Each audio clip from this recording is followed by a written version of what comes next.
এখানে বিজেপির একাংশ তারা মনে করছেন না দিলীপ ঘোষ মমতা বন্দ্যোপাধ্যায়ের চর হিসাবে কাজ করছেন। আজকে দিলীপ ঘোষ গেলেন, কেউ তাকে পাত্তা দিলেন না। দিলীপ ঘোষ বেরিয়ে বললেন দল কাজে লাগালে কাজ করবো, তার কোনো হেলদোল নেই।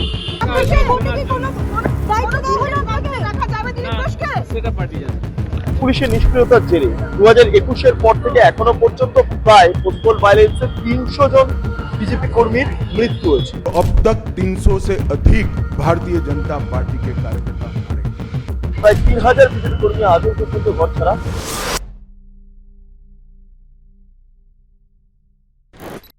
নমস্কার, আপনারা দেখছেন বেঙ্গল লিবার্টি, আমি বিট্টু রায় চৌধুরী। দিলীপ ঘোষকে নিয়ে নানা প্রশ্ন রাজনৈতিক মহলে দানা বাঁধছে।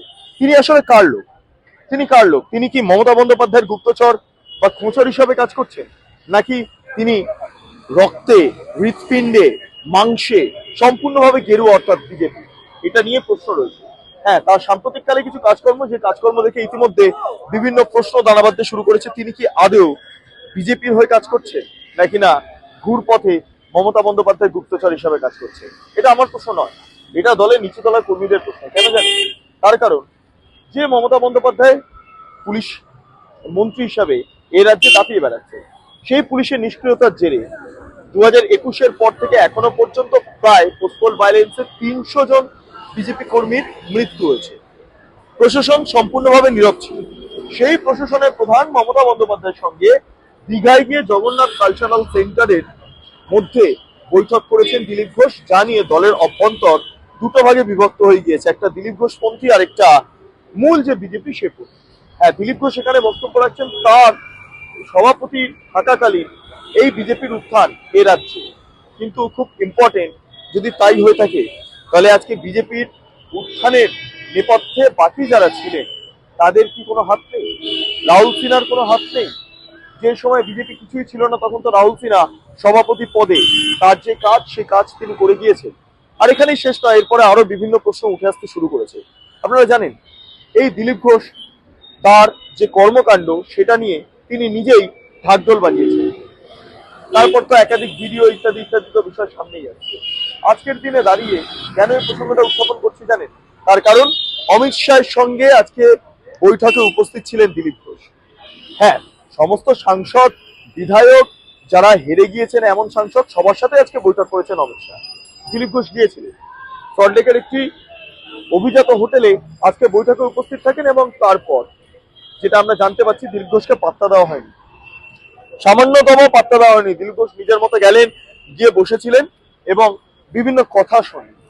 আর বেরিয়ে যাওয়ার সময় তাকে যখন সাংবাদিকরা প্রশ্ন করেন যে আপনাকে কি এবার সক্রিয়ভাবে রাজনীতিতে দেখা যাবে, তার উত্তরটা কি ছিল সরাসরি শুনে নিন।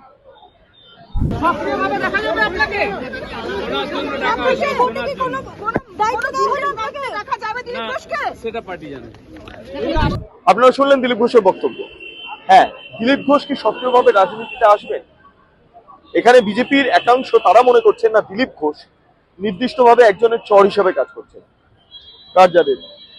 কার চর? মমতা বন্দ্যোপাধ্যায়ের চর। রাজ্যের মুখ্যমন্ত্রী মমতা বন্দ্যোপাধ্যায়ের সঙ্গে দেখা করে দিলীপ ঘোষ কোথাও একটা সেটিং করে ফেলেছে। 2021 সালের একটি ভিডিও নিয়ে নানা চর্চা আলোচনা চলছে। সেই ভিডিও প্রেক্ষিতে দাঁড়িয়ে তাকে সমালোচনার সম্মুখীন হতে হয়। তিনি চ্যালেঞ্জও জানান বহু সাংবাদিকদের বিরুদ্ধে, যারা ইউটিউবার সাংবাদিক, যারা ডিজিটাল প্ল্যাটফর্মে কাজ করেন সাংবাদিক, তাদের বিরুদ্ধে কেস কামারি ইত্যাদি ইত্যাদি হয়েছে। কিন্তু তারপরও কোথাও গিয়ে বিজেপির এক একটা অংশ মনে করছে যে 2021 সালে এই ভিডিও তৃণমূলের হাতে ছিল এবং সেটা দেখে দিলীপ ঘোষকে ব্ল্যাকমেল করা হয়েছে যে তৃণমূলকে সাহায্য করতে হবে। যাই হোক, সেই কারণের জন্য বিজেপির 2021-এ আসা সম্ভব হয়নি। এই হচ্ছে সামগ্রিক ছবি। এবং যখন এই বাতাবরণটা তৈরি হলো না, সেই মুহূর্তে দাঁড়িয়ে যখন ভিডিও প্রকাশ্যে আসতে শুরু করলো, আমরা দেখতে পারলাম যে দিলীপ ঘোষ তিনি ক্রমে সাইলেন্ট হয়ে যাচ্ছেন। তিনি দলের একাংশের বিরুদ্ধে ক্ষোভ পোষণ করছেন। অনেকেই বলছেন তিনি শুভেন্দু অধিকারীর বিরুদ্ধে ক্ষোভ পোষণ করছেন। না, তিনি প্রথম থেকে দলটাকে দাঁড় করিয়েছেন, শুভেন্দু অধিকারী পরে এসে ক্ষীর খাওয়া যাকে বলে সেটা করছেন। সেই কারণের জন্য তিনি ক্ষুব্ধ, তিনি অভিমান করে আছেন ইত্যাদি ইত্যাদি। কিন্তু আজকের দিনে দাঁড়িয়ে বিজেপির যে ভরাডুবিটা হয়েছে না, বিজেপির যে ভরাডুবিটা হয়েছে 2021 সালে, তার জন্য কি নেপথ্যে দিলীপ ঘোষ দায়ী ছিলেন? আর যখন 2025 সালে যখন জগন্নাথ কালচারাল সেন্টার তৈরি হচ্ছে, সেই সময় আমরা কি দেখলাম? আমরা দেখলাম সেখানে গিয়ে মমতা বন্দ্যোপাধ্যায়ের সঙ্গে হেসে খেলে খোশ মেজাজের গল্প করছে। ভাবা যায় এই মমতা বন্দ্যোপাধ্যায়ের হাতে 300 জন বিজেপি কর্মীর রক্ত লেগে রয়েছে। হ্যাঁ, কারণ ইলেকশন কমিশনের যখন পাওয়ার চলে গেল লোকসভা নির্বাচন বা বিধানসভা নির্বাচনের পর, তারপর পুরো রাজ্য রাজনীতির যে প্রশাসনিক যেই দায়িত্বটা ছিল সেটা মমতা বন্দ্যোপাধ্যায়ের কাঁধে ছিল, এবং তারপরও বিভিন্ন জায়গাতে প্রায় 3000 বিজেপি কর্মী আজও পর্যন্ত ঘর ছাড়া এবং 300 জন এখনো পর্যন্ত মারা গিয়েছেন এই খবর মিলছে। এইটা নিয়ে অমিত শাহ একটা কথা বলেছিলেন, তিনি প্রেস কনফারেন্স কলকাতায় করলেন, করে তিনি বলেছিলেন যে কতজন মারা গিয়েছেন, কতজন ঘর ছাড়া এই পোস্টপোল ভায়োলেন্সের জন্য। একবার অমিত শাহের বক্তব্যটা শুনে নিন। हिंसा और प्रतिशोध की राजनीति, पूरा देश ऐसी आशा करता था कि यहां से कम्युनिस्ट जाने के बाद हिंसा और प्रतिशोध की राजनीति समाप्त हो जाएगी, मगर हुआ उल्टा। इन्होंने तो कम्युनिस्टों को भी अच्छा कहला दिया। मित्रों, अब तक 300 से अधिक भारतीय जनता पार्टी के कार्यकर्ता मारे गए हैं। 21 के चुनाव के बाद लगभग 3000 कार्यकर्ता विस्थापित बनकर आज भी अपने गांव में नहीं लौटे हैं। उनको दबाव बनाया जाता है कि आप तृणमूल का झंडा उठाओ तभी गांवों को रहने देंगे। क्या ये स्वस्थ लोकतंत्र की निशानी है? আপনারা শুনলেন অমিত শাহ, কেন্দ্রীয় স্বরাষ্ট্রমন্ত্রী, তিনি কি বলছেন।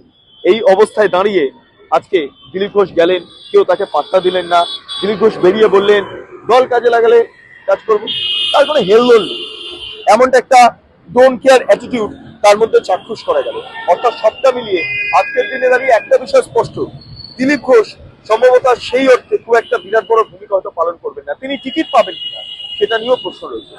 অনেকেই মনে করছেন হয়তো দিলীপ ঘোষ টিকিট নাও পেতে পারে, তিনি হেরে গিয়েছেন, তিনি টিকিট নাও পেতে পারে, তার বেশ কিছু কাজকর্ম খারাপ লেগেছে পার্টির, সে কারণে তিনি টিকিট নাও পেতে পারেন, তিনি পার্টির বেশ কয়েকজনের বিরুদ্ধে একটা ষড়যন্ত্র রচেছেন, তার জন্য তিনি টিকিট নাও পেতে পারেন। অর্থাৎ একাধিক কারণ রয়েছে তার টিকিট না পাওয়ার নেপথ্যে।